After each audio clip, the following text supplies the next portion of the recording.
Catherine Whitmore never actually saw the face of the man who saved her entire corporate empire from absolute ruin, while a $40 billion AI routing network burned to the ground. Servers went completely dead nationwide, and the board of directors was already drafting her immediate termination papers. Then, an anonymous email. It landed at 2:13 a.m., carrying the exact survival code her highly paid engineering team simply couldn't write, along with a digital trail pointing straight to a traitor inside her own building. By sunrise, the corporation was breathing again, but the sender had completely vanished. 3 months later, Catherine launched a nationwide hunt for this mysterious genius. She never realized the brilliant mind she chased was quietly mopping the floors right outside her office every single night. If you and I believe true talent is often completely ignored by the world, stay until the very end. Aetherion Dynamics was not a name the average person on the street recognized. Yet it moved almost everything they bought, ate, or completely relied upon. Headquartered in Chicago, they ran the absolute most advanced AI-driven supply chain network in America. Their system managed over 4 million cargo shipments every single month across 47 states, guiding massive truck fleets with a terrifying precision no human dispatcher could ever match. Aetherion had been valued at roughly $40 billion last year, and its custom AI platform was universally considered the most securely coded shipping infrastructure in the entire private sector. At least, that was the grand illusion until the night of October 3rd. Catherine Whitmore sat frozen behind the curved glass of the 32nd floor Executive Command Center, her eyes locked onto a massive wall of flashing red warnings. At 27, she was the youngest CEO in Aetherion's 15-year corporate history, and for 6 brutal months, she had been fighting a war on 2 different fronts. One against a heavily slowing freight market, dragging their stock price down every quarter, and one against the very quiet, toxic smear campaign led by Connor Reeves, the arrogant chief operating officer. Connor was 12 years older than Catherine. Smooth and arrogant, like men who never had to prove their worth to anyone. He made it wildly obvious he thought she was promoted far beyond her actual capability. He never insulted her directly to her face. He absolutely did not have to. Every passive-aggressive memo, every conveniently delayed quarterly financial report, every single smirk during a big board presentation said it all. You and I know, office politics vanish when the whole building starts to scream. At 11:47 p.m., a critical breach alert fired from the main routing engine. By midnight, 3 massive secondary servers went completely dark. By 12:30, the absolute core of the network was breached, and Aetherion's heavy cargo trucks nationwide suddenly stopped getting their navigation data, leaving 60,000 massive vehicles either idling on dark highways or stranded at rest stops blind. The tech team scrambled instantly, senior software architects dialing in frantically from home on video screens, their voices sounding tight and panicked over the command center speakers. Catherine just stood there, listening to her lead engineer swear twice that he had never witnessed an attack this beautifully precise, surgical, and painfully deliberate. This definitely was not ransomware. Look closely, this was no overseas hacking script. The attacker knew Aetherion's core system architecture flawlessly, from the inside out. An insider had waltzed right through the cybersecurity defenses, moving like they had mapped out every single hidden doorway. With every passing hour, the network stayed dark. The tech company bled roughly $1.2 million in brutal penalties, rerouting fees, and broken contracts. By 2 in the morning, Catherine had 14 panicked messages from her furious board of directors. 2 of those emails contained barely veiled threats, heavy hints that she should step aside and let Connor take operational control. But Catherine absolutely refused to step down. She stood by her desk, jacket still on, a second cup of cold coffee ignored. She just stared at the cascading red server alerts until her eyes actually ached. Then at exactly 2:13 in the morning, her inbox chimed with one solitary new message. No sender name, no return email address, a completely blank subject line. Inside was just one sentence: check node 47 before sunrise. Attached were 47 lines of the most brilliant, elegantly structured patch code Catherine had ever witnessed. She forwarded it straight to her lead engineer without typing a word. He stayed quiet for 11 minutes. Finally, he typed back just 4 words: "This will work, deploying." By 4:30 in the morning, the servers were online. By 6, the logistics trucks moved. When the sun broke over Lake Michigan, Aetherian Dynamics was breathing again. Yet absolutely nobody knew how or whose unseen hand had saved them all. While the command center up on the 32nd floor had been burning with absolute panic, the 11th floor corridor had remained almost entirely, perfectly silent. "Come with me to 1150 at night." A tall man in a gray maintenance uniform slowly pushed a mop cart down the hall near the server access wing. His worn sneakers squeaked softly against the freshly polished concrete.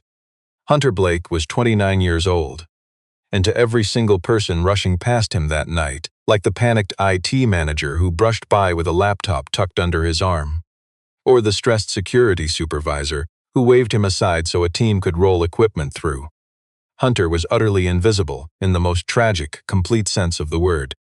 Not rude, not disliked, simply unseen by the world. He was treated as background scenery, no different than a blank ceiling panel or a glowing fire exit sign.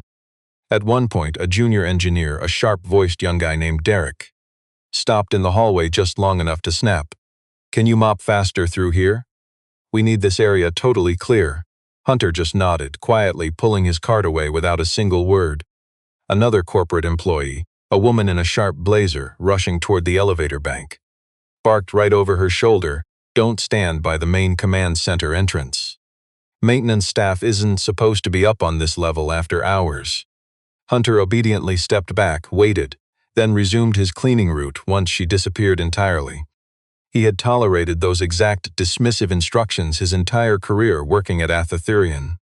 He learned long ago that quiet compliance and total invisibility were his best survival strategies, especially in a corporate building where nobody saw his true value anyway. But Hunter paid attention. He had always watched closely. As he quietly mopped his way down the 11th floor that night, he passed 4 wall-mounted network status panels, each one flashing red alerts that meant absolutely nothing to the ordinary corporate staff who might glance over while sprinting toward an emergency meeting. But to Hunter's buried genius, each panel was a clear sentence, a digital language he'd been completely fluent in for over a decade. He saw exactly what was destroying the core network architecture in real time. He read the failure pattern like a master musician reads a symphony score. "You and I know the truth." Within 5 minutes, this forgotten genius understood exactly what the cyber attack was and precisely where it was anchored. He stayed completely silent, just kept mopping. His janitor shift ended. At 4:15 a.m., Hunter Blake slipped out the Aetherian service entrance, stepping into the freezing Chicago wind. He walked 2 blocks to the dim parking garage where his 12-year-old sedan sat beneath a blinking fluorescent light, then drove back to a tiny apartment on the city's northwest side.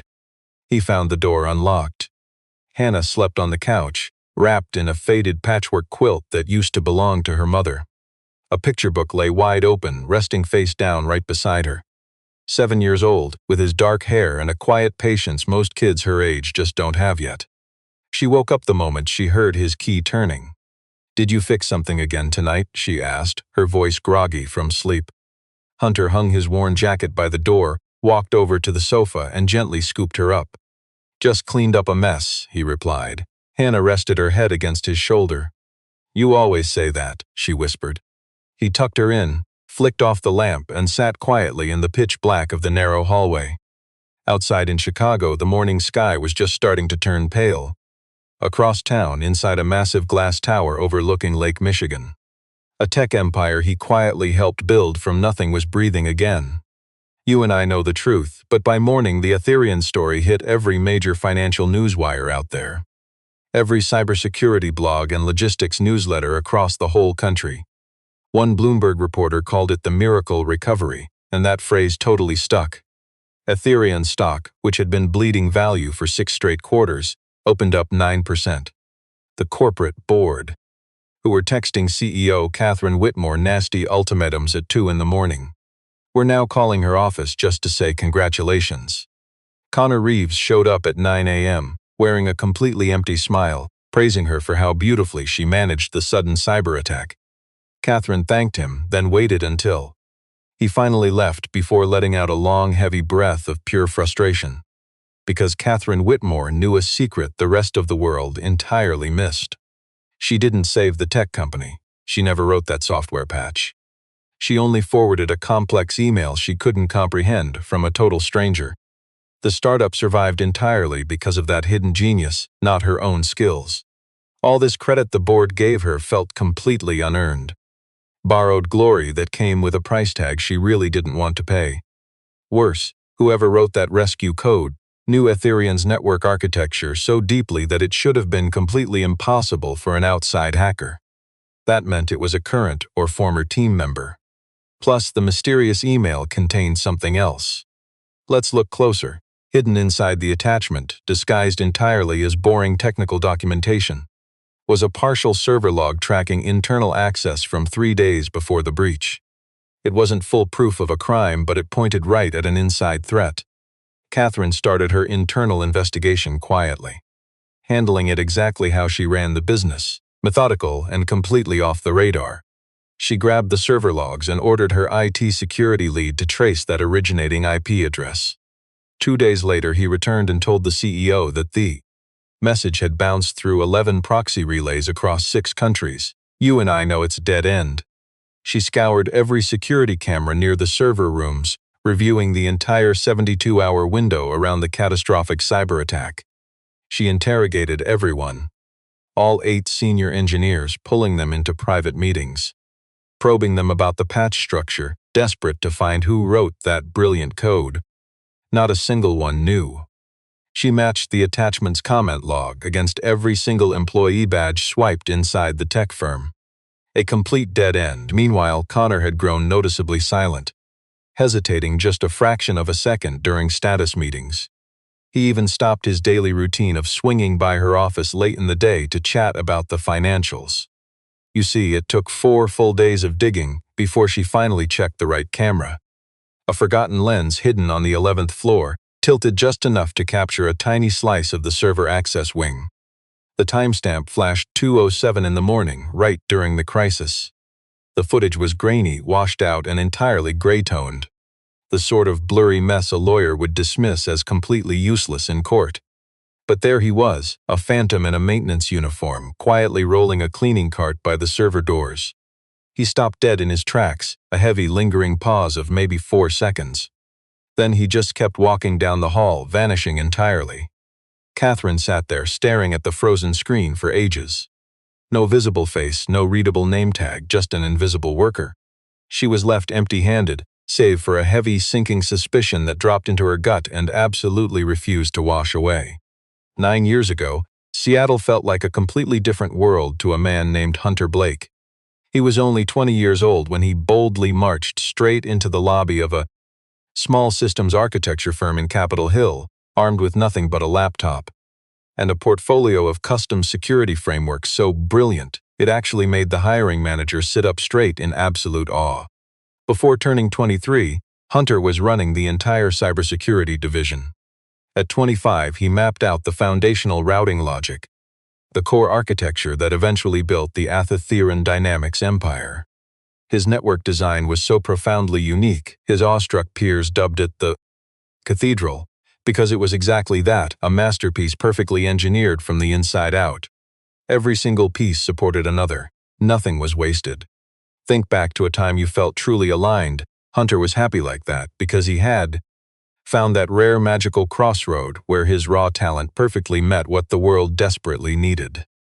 By then, he was already married to a woman named Diane, someone he crossed paths with at a distributed systems seminar. She tolerated his terrible jokes and actually kept a running tally of the rare ones that managed to make her laugh. A list he openly admitted was tragically, hilariously short. Their daughter Hannah arrived when Hunter was just 22. Tiny with wide brown eyes, possessing a calm so profound the hospital nurses actively gossiped about it. For 2 golden years, his life felt masterfully built by design rather than just random luck. Then, on a bitter February afternoon, Diane died in a brutal wreck out on Interstate 90. A heavy truck just fishtailed across the black ice. Hunter was stuck in a boardroom, completely oblivious until his cell rang 3 consecutive times. He stepped out into the quiet hall and finally took the call. The hollow, devastating months that came after that moment. a suffocating, heavy texture of grief he never truly managed to explain to anyone. He took baby Hannah from the hospital, brought her back home, and laid her down in the middle of his empty bed. Without a single word, he realized his entire universe had permanently shifted its orbit. He stayed at the tech firm just long enough to finish one final project. What he didn't see coming.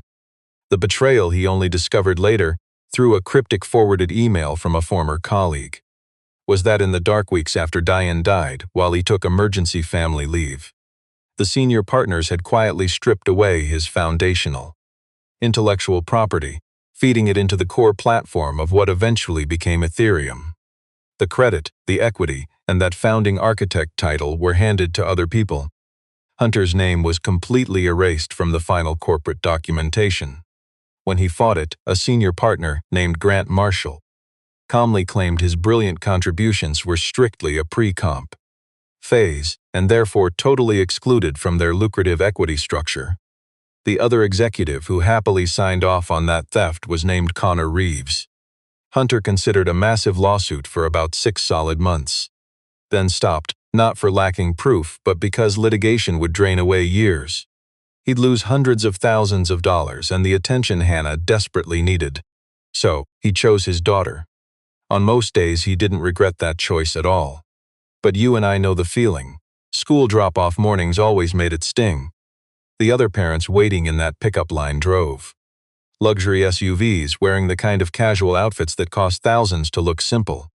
Hunter arrived in his aging sedan, still wearing his overnight work uniform, feeling that silent calibration of distance that immediately happens when society sees a brilliantly talented man wearing a patch that just says maintenance.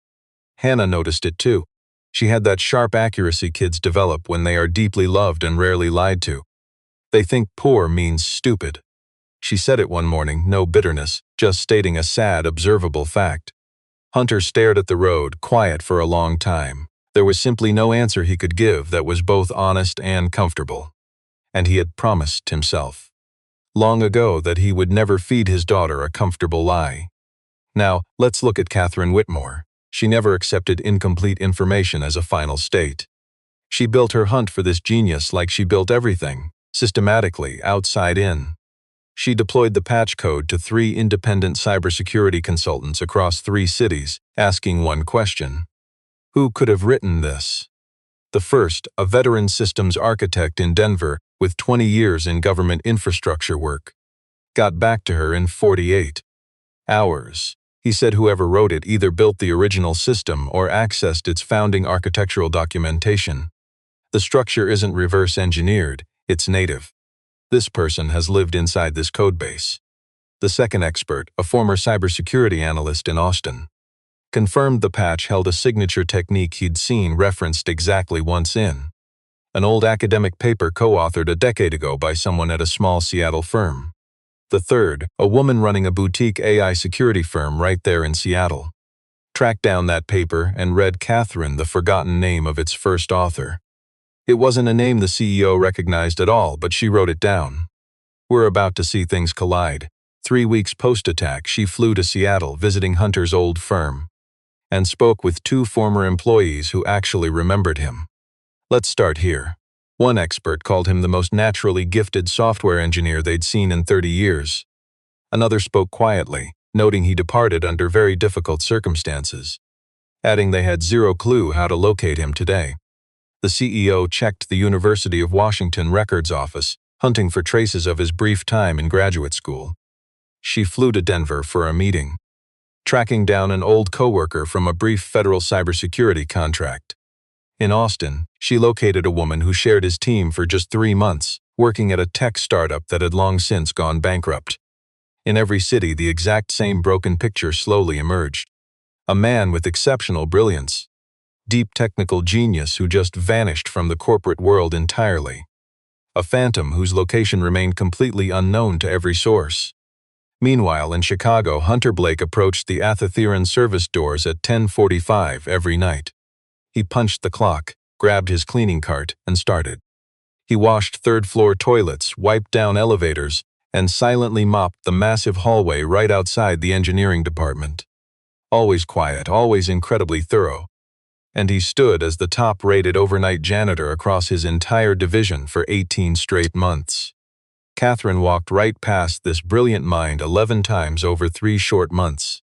She realized that fact much later when she checked the security tape. You and I know how this goes. To her, he was just a blurry shape fading into the corporate background. A uniform she dodged. Someone whose invisible labor she used daily without a second thought. It was never done with malice. She simply never bothered to look. One evening, his daughter Hannah watched a business broadcast on the tiny television inside their cramped kitchen. The screen flashed to the CEO leaving a major tech conference over in San Francisco. The bottom text flashing, Ethereum CEO continues search for anonymous system savior. Hannah stared for a second, then glanced down the narrow hall where her overlooked father was tying his heavy boots. "Dad," she said, "that lady keeps looking for you." Hunter looked up, keeping his weary expression perfectly blank. "Go to sleep on time tonight," he said, and quietly pulled on his worn jacket. This frantic search Catherine ran from her executive office created a dangerous unseen ripple effect downstairs. A threat she was entirely too high up to notice. It made corporate rival Connor Reeves sweat in ways that normal board pressure never ever could. You see, Connor analyzed office politics exactly the way a hungry wolf studies an open field. Always marking the escape routes. Always tracking exactly which executives were actually paying close attention. He built a ruthless tech career by manipulating what people thought long before they even knew it. And he had been blinding Catherine to the truth since her first day as boss. But that anonymous message from the night of the cyber attack seriously cracked his perfect wall of deception. The server comment log. Hidden deep inside the data security patch, his personal copy of the IT team's incident report was missing crucial details. But it was still enough. This hidden genius had breached restricted network files that Connor secretly funneled through a shadow admin account. An account masked behind a fake software vendor that died years ago. Some ghost with root access. Let's put it together. Someone knowing Ethereum's original system strolled through his traps like they built the maze. So Connor launched his own quiet hunt. Let's watch how true worth gets ignored. He made security review all overnight staff, framing the cybersecurity hunt as a simple routine audit. He checked the badge logs for every single soul inside during that massive cyber attack. He even hired an external contractor, someone he trusted for quiet, sensitive corporate background checks. Their job was to scan the histories of every lower-level worker in the entire building, even the ignored contractors. He stayed perfectly calm. The only thing that rattled him was knowing that somewhere nearby someone far smarter was hiding in plain sight. There was an unseen genius who understood exactly what he did. Hunter had hunted for 2 weeks that someone was hunting. The warnings were tiny. A blind corporate world would have easily missed them. Just slightly off. Weird query patterns on the terminal he quietly used to fix minor IT infrastructure bugs. A corporate security guard suddenly asking just one too many questions. Down by the server wing, his midnight cleaning routes were subtly changed, pushing him into unfamiliar zones at odd hours, disrupting his quiet routine. He smoothly adjusted his habits, never letting them see his brilliance. Stick with me. One night he's alone on the 18th floor. He noticed a backup cooling system running incredibly inefficient parameters. A load balance error that would have triggered total hardware failure within 48 hours. He quietly sat at the open maintenance terminal beside the massive server rack panel, pulled up a diagnostic screen, and spent 14 minutes elegantly rewriting the entire load distribution. He coded it so beautifully that the executives would just assume the tech infrastructure had always been perfect. Then he stood back up, closed the screen, and returned to his mop. Later, alone in his cramped apartment, Hunter sat at his tiny desk and stared at the heavy plastic badge resting in his hands. The very same lanyard he wore to work every night. A laminated ID showing his name, employee number, and the word maintenance stamped boldly across a brilliant mind's photo. He turned the cheap plastic over, thinking back to the very first tech architecture document he created. The brilliant code that actually built this massive tech company. A 40-page technical spec he wrote from a cramped little coffee shop in Seattle years ago. On borrowed hardware. At 22 years old, when he had just invented a network routing approach that the rest of the arrogant tech industry had totally missed. He had felt a pure, undeniable pride back then, a feeling of worth the world had long since buried. He gently set the badge down and walked over to check on his daughter, Hannah. Come morning, CEO Catherine ran that elegant coding signature through a classified database at a major cybersecurity research institute.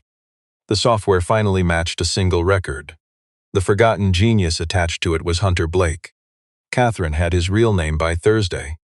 By that same afternoon, she checked every single file in Athetherian's corporate HR system, finding absolutely zero trace of him among the elite staff for executives. Looking past the elites, she searched the lowest vendor contracts and found one single match. A quiet overnight janitor cleaning her billion-dollar facility since the previous March. She sat completely frozen at her desk for roughly 30 seconds, then slowly stood up. Walked straight out of her office, taking the private elevator down to the 11th floor. We finally see the irony. She hunted ghosts for months. This forgotten genius punched a time card. She finally found him in the east hallway, pushing his cleaning cart toward the supply closet at the end of his shift. You and I have probably done exactly what she did. She had passed this exact man dozens of times, yet completely failed to actually see him. Now she stood 12 feet back, carefully studying the quiet genius she had been completely ignoring since spring. The grounded steadiness of his stance. The intense level of focus he applied to something as basic as putting a mop back into storage. The way he walked the corporate floors, acting like he was listening to the building's heartbeat rather than simply mopping it. "Excuse me," she called out. He paused, turning around slowly. "Ma'am," he replied, "your name is Hunter Blake. It wasn't a question." He stared back with a completely blank face, but his eyes were sharp. The gaze of someone who had already rapidly calculated several possible outcomes for the next 30 seconds, just waiting to see which reality would actually unfold. "Yes," he answered flatly, "I need to talk." "I am on shift until 6, he simply turned back to the closet. Throughout the next week, the CEO kept finding quiet excuses to visit whichever level Hunter was cleaning. She never forced a chat or blocked his cart. She knew right away from that first meeting that any kind of pushiness would slam the exact door she desperately needed kept open. Instead, she just lingered nearby, tossing out simple questions and listening extremely closely to his replies. She caught the tiny details. He never once passed a network status screen, without his eyes giving away that he had instantly decoded every single piece of data on it. He knew instantly, without checking, whenever the ventilation system sputtered out of rhythm on floor 14. He greeted the night shift guard by name, always asking about specific details regarding his kids. His hidden brilliance finally came to light on a random Tuesday evening. A loud, arrogant tech executive named Marcus was rushing blindly. He stormed around a blind corner, slamming right into Hunter's cleaning cart. He spilled a full bucket of soapy water 10 feet across the tile, splashing his own expensive shirt with hot coffee in the process. Marcus furiously turned on the janitor, his voice hitting that sharp, whiny tone of a wealthy guy who is completely embarrassed and chooses to mask it by attacking someone else. "What the hell? Watch where you leave your trash. Clean it up." Hunter stood completely still. He just cleaned the mess fast, totally silent, and then, without making it look like he was changing tasks at all, he casually leaned over a nearby maintenance terminal and punched in a line of code so ridiculously fast it was basically a blur, fixing a massive routing glitch in the company's backup server that was about to trigger a total cybersecurity lockdown within 60 minutes. He shut the screen and just walked off. The CEO was standing quietly down the hall. She witnessed every single second of his brilliance. She remained frozen in place long after the forgotten genius vanished around the corner. The heavy reality of this man's invisible worth finally washing over her all at once. It took the CEO 4 full days to dig up answers she normally could have pulled in an hour. Because someone had intentionally buried his digital footprint. The early equity files for the startup's founding architecture were originally filed in the corporate registry right under the stolen signatures of 2 official business partners. This single dad's name was completely missing from the final patents erased from the official company history. The world acted like he never existed. But you see, she wasn't looking at the fake corporate history anymore. Catherine pulled the oldest backup archives she could find from the company's original vault. Documents from the law firm, plus raw engineering commit logs that her IT security team had salvaged during the post-attack forensic audit, logs predating the company's official founding by 18 months. The commit history was completely unambiguous. The foundational architecture the entire company had been built upon had been entirely authored from scratch by just one single brilliant engineer. Every commit was dated, time-stamped, and perfectly matched the development key from that old academic research record she'd unearthed. Every single core innovation the tech firm had patented, licensed, and used to generate $4 billion annually came from just one forgotten genius. Then, at a timestamp aligning perfectly with the tragic days right after Diane Blake died, the unseen genius's history went silent. The very next entry popped up under another engineer's name, bearing a stolen note, refactored from base draft. That refactoring was purely cosmetic. The brilliant underlying architecture remained untouched. Catherine sat alone with this heavy truth all evening before breathing a word to anyone, absorbing what it truly meant, not just from a legal or strategic business angle. You and I know that feeling, sitting with a harsh truth that forces you to entirely rewrite everything you thought you knew. She had always been deeply proud of her empire. She had sincerely believed Ethereum's core technology represented something wholly original and deeply valuable that she had nurtured. It was original, all right. She just hadn't realized she was profiting off a ghost's unseen brilliance. Meanwhile, Connor had wrapped up his own frantic investigation, and he was absolutely terrified by the conclusion he reached. The overnight building security contractors flagged a single name popping up consistently in badge logs near highly sensitive system terminals during the graveyard shift. The name was Hunter Blake. Connor cross-referenced that janitor's name against early founding records, and an icy panic dropped into his chest. The freezing dread of being outsmarted by a ghost you had completely dismissed as worthless. So he moved fast. He instantly dialed a shady data broker he'd been secretly negotiating with for 4 solid months. A rival firm plotting to steal Ethereum's routing algorithms for a competitor platform, ordering them to ready the final legal transfer documents before any internal investigation ever hit the board level. That exact same evening, he ordered his corrupt external IT contractor to prepare a package. They forged fake access logs planting Hunter Blake's maintenance badge right at the primary data transfer hub during a highly specific window, crafting a vicious narrative where Ethereum's invisible overnight janitor was systematically stealing their proprietary data for outside bad actors. We've all seen it. It was elegant in the way only truly desperate acts are. Hastily built from easily available scapegoats, relying heavily on the tragic assumption that nobody ever looks closely at a mere janitor. Early the next morning, Catherine received an encrypted message directly from a contact inside the FBI's cybercrime division. It fully confirmed the Bureau had just opened a preliminary inquiry investigating internal data transactions at a massive Chicago logistics firm, and it explicitly named a specific executive account as the exact origin point. The name wasn't Hunter Blake's, but a panicked Connor didn't wait. Let's watch it break. At 8:42 the next morning, before Catherine could even finish her security call, the building's digital infrastructure registered a sudden secondary. Picture this new cyber attack, smaller than October, highly targeted, not systemic. It wasn't built to crash the tech company, just quietly siphon routing data to an outside server. But that data breach failed, stopped dead by an anonymous patch Hunter Blake coded alone months ago at midnight. Yet the hacker's real mission was already finished. In those brief 30 seconds before getting shut down, the virus planted a totally fake access record into the corporate logs, complete with a badge scan, Hunter's badge scan. By 9:15, 2 corporate security guards had tracked Hunter down, up on the 6th floor, marching him toward the freight elevator with that stiff efficiency guards use when ordered to handle a major security threat. Corporate gossip spread exactly how you expect it would, carried on that heavy silence when everyone is secretly watching a scene unfold. Office workers pretended to type while tracking the escort. Somebody down in finance fired off a group text. 8 minutes flat. That's all it took for everyone to hear the invisible nighttime janitor was suspected of a massive corporate data breach.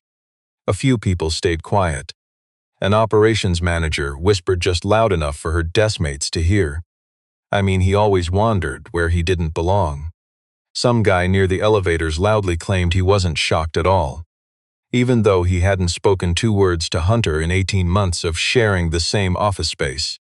These petty judgments were delivered in that exact tone people use when they failed to see genius. We've both seen it, doubling down instead of admitting they were totally wrong. Hunter was shoved into a ground-floor interrogation room and ordered to wait. Hands flat on the table, face completely unreadable, just like he always looked. He wasn't scared or broken down, just completely still. He knew exactly what that framed log proved and what Connor did. He realized the digital trail the executives were reviewing over the next few hours was flawlessly designed to bury him, and a janitor's word wouldn't be enough to fight it. No powerful friends to defend his stolen brilliance, no fancy title to shield him in this corporate machine. He was just the help. Catherine hit the conference room right at 9:38. The security chief told her, faking neutrality, that the case against Hunter looked rock solid. An angry board member also called her on the stairwell, demanding that a harsh, formal charge against a worthless contractor would fix the PR nightmare and show leadership accountability, and that she should simply play along. Catherine opened the heavy door, studying him. She felt that crushing corporate pressure. The whole system pointed the finger at this forgotten single dad, but she sensed they were wrong. Hunter stared back at her.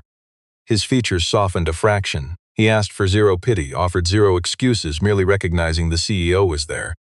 I understand what this looks like, he said. I know what it looks like, she answered. I don't need you defending the optics. I just need the truth. Hunter stayed totally silent. The truth, he said softly, will cost you a lot more than appearances. Catherine left that room, ordering security to freeze the situation without any escalation, and hurried upstairs. She had roughly 4 hours before the board's emergency session convened. She knew Connor would have his slick corporate lawyers there. She knew those fake security logs were perfectly designed to resemble a patient, and methodical data theft that could very easily have been done over months by someone with overnight access to sensitive infrastructure, which framed the forgotten janitor's exact night schedule perfectly. But she knew, seeing his hidden worth beyond basic instinct, which became pure conviction that this framing was flawed in its very DNA, a man who kept Ethereum's networks running anonymously in the shadows for 18 long months, who wrote a midnight patch to save a company that had completely buried his brilliance and stolen his worth. That unseen man was not stealing data. She just couldn't prove his innocence fast enough for this corporate crisis. She had to dig out the absolute proof from inside. She began by hunting through the server backup archive. Ethereum kept a cold backup of its full administrative infrastructure on an air-gapped system, a strict fail-safe protocol that Hunter himself had quietly specified inside the original system architecture plans, buried inside a paragraph regarding redundancy philosophy. This cold backup lived down in a physical server room on the sublevel. Let's follow her down. Catherine used an untouched hardware key and opened that heavy door. The archive reached back to Ethereum's very first operational year. It preserved everything: transaction logs, every single administrative account action, data transfer records, and the metadata tied to Connor's hidden secondary vendor account, which the offline system logged completely untouched by the desperate cleanup Connor ran on the live network. Catherine spent 2 agonizing hours pulling files, sitting right on the freezing server room floor with her laptop glowing, wearing her jacket since the room sat at 55 degrees for equipment preservation, and she wouldn't stop long enough to grab a warmer coat from upstairs. Stick with me here, because what she found wasn't subtle once exposed. For 14 months, Connor exploited that secondary account to quietly extract valuable algorithm packages, crucial routing optimization files, and predictive load balancing parameters, along with the specific proprietary machine learning layer that truly served as the core commercial differentiator of Ethereum's platform. He staged these transfers in tiny increments, keeping each one safely below the threshold for automated security alarms. The final destination was a server farm registered to a Nevada holding company that Catherine had actually seen referenced once inside a major competitor's development filing. She loaded everything onto a secure drive, marched out, and rode the elevator up to the 32nd floor conference room. The emergency board meeting had already started. Connor sat confidently at the far end of the table with two lawyers, one caught right mid-sentence. When Catherine opened those doors, she walked straight to the head of the table, plugged her drive right into the presentation system, and pulled up those damning transfer logs. She didn't raise her voice. True worth doesn't need editorializing. She calmly walked the board through 14 months of stolen transactions. The fake vendor account structure, the destination server's hidden ownership chain, and the FBI inquiry number she secured that morning. Connor kept his composure for about 90 seconds. Then his lawyer leaned in close, whispering something very quietly into his ear, and suddenly, Connor's expression shattered like a man whose long con was finally up. He'd built this lie for years, only to watch the whole illusion instantly collapse. Two federal agents had been waiting quietly down in the corporate lobby. Catherine had arranged it at 7 that morning. Now the board chair called those agents straight into the room. Connor didn't fight back at all. They marched him off the 32nd floor, his stolen kingdom for the last 10 years. He got rich burying another man's brilliance. He left, the boardroom fell dead silent. Catherine studied the executives at the table, then the door. "You and I know how true talent gets buried." She stated it plainly, exactly the way she would repeat it for years. "The entire nation was hunting for a tech genius," she said, "and he was quietly mopping our floors." This unbelievable story hit 3 major national news outlets by early morning. Within 6 hours, the news of the invisible tech hero took on a life of its own. It struck a chord the public couldn't ignore, completely hijacking the normal daily news cycle. The most popular headline was incredibly simple: "The janitor who saved a billion-dollar company." It sat right above a picture. A grainy security camera shot taken the previous fall. A tall guy in a gray maintenance uniform, pushing a cleaning cart down a late-night hallway. The corridor was completely empty and dark, lit only by those emergency floor lights. That low-quality image was so blurry it honestly looked more like a lonely painting. And somehow that made the mystery go viral faster. Still, the tech startup's board moved fast to protect their billion-dollar reputation. Just 48 hours after Connor was arrested, they ordered a full independent legal review of the company's founding code. That review totally confirmed what the hidden server logs already proved. Within a single week, they officially recognized Hunter Blake as the true creator of the platform's architecture and extended an offer of retroactive equity pay that amounted to a 9-digit fortune based on the tech company's current value. They even offered him the role of Chief Technology Officer, effective immediately, with the massive salary, title, and the major public recognition involved. Let's picture this together. The board chair delivered this massive offer in person, with Catherine there, while Hunter showed up wearing his everyday clothes. Dark jeans, a basic gray shirt, work boots. He quietly listened to everything. He asked 2 incredibly precise technical questions about the network. The chair visibly swallowed, realizing right then that this overlooked genius did not need any of their corporate reassurance. Then, Hunter calmly said he would think about it. He sat on that offer for 3 days. His daughter Hannah had seen enough viral news to understand the basic situation. Over dinner one night, she simply asked if he would take the huge job. Hunter said he really wasn't sure. Hannah dropped her fork. "You should only take it if it makes you feel like you," she told him. She was just 7 years old. Hunter stared at her for a long time. "What would you do?" Hunter actually turned down that executive title and the bright spotlight entirely. He quietly accepted after further negotiation. He secured his future with a quiet, lasting financial settlement. Enough to protect him and Hannah, completely avoiding the toxic corporate spotlight that had already ruined his life once. He simply asked that part of the tech payout fund a program for overlooked students in Chicago schools.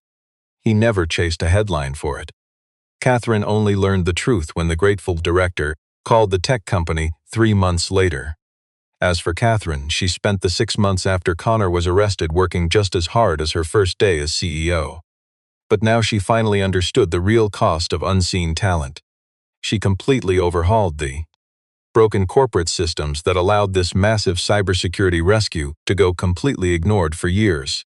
She created a firm rule that she stubbornly named the Blake Standard in all their internal company documents, demanding every line of code on Etherion's platform be tracked, credited, and paid for instantly, no matter if you were a lead dev or a janitor. She rewrote the service contracts, bringing the entire overnight cleaning crew into the exact same professional growth and bonus structures as the actual tech staff. She kept it quiet, no flashy press tours or media glory. A few months later, picture this with me. The building goes quiet, and the 32nd floor empties out. Catherine headed for the elevators, turned a sharp corner, and spotted Hunter down the east hall. He still had his cleaning cart. She froze. "You know you don't have to do this," she said. He paused. A tiny, genuine smile crept onto his face and lingered. "Maybe," he replied, "but I like fixing the things people overlook." Catherine just stood there in the corridor, completely speechless for a second. Suddenly, tiny shoes echoed from the lobby. Hannah came sprinting down the hall, fresh off a late Thursday drop-off from her school program. She spotted Catherine, slowed down, then casually walked right up and grabbed the CEO's hand exactly how a kid holds onto someone they know they can actually trust. Hunter watched his little girl hold hands with the executive who used to treat him like a piece of invisible furniture. For the first time ever, standing in a hallway he'd scrubbed endlessly, he didn't lower his eyes. He didn't shrink away from the beautiful reality unfolding right there in front of him. We live in a society obsessed with chasing every shiny, famous innovator, a culture blinded by big stages and flashing spotlights, and egos who only feel valuable when everyone is watching them. The true genius who saved the company stood there on a quiet Thursday inside the very empire he quietly kept alive, watching his child find a friend in the hidden life he built. Certain folks love the stage and soak up the loud applause. But the forgotten ones are why that stage doesn't collapse entirely. You and I know they rarely overlap, and the brilliant minds who never beg for credit. The invisible workers fixing servers at 2 a.m. The janitors scrubbing the messes that arrogant people leave behind. Who write the silent code-saving startups that erase their existence. These are the unseen pillars our entire world actually relies on, whether society ever sees their true worth or not.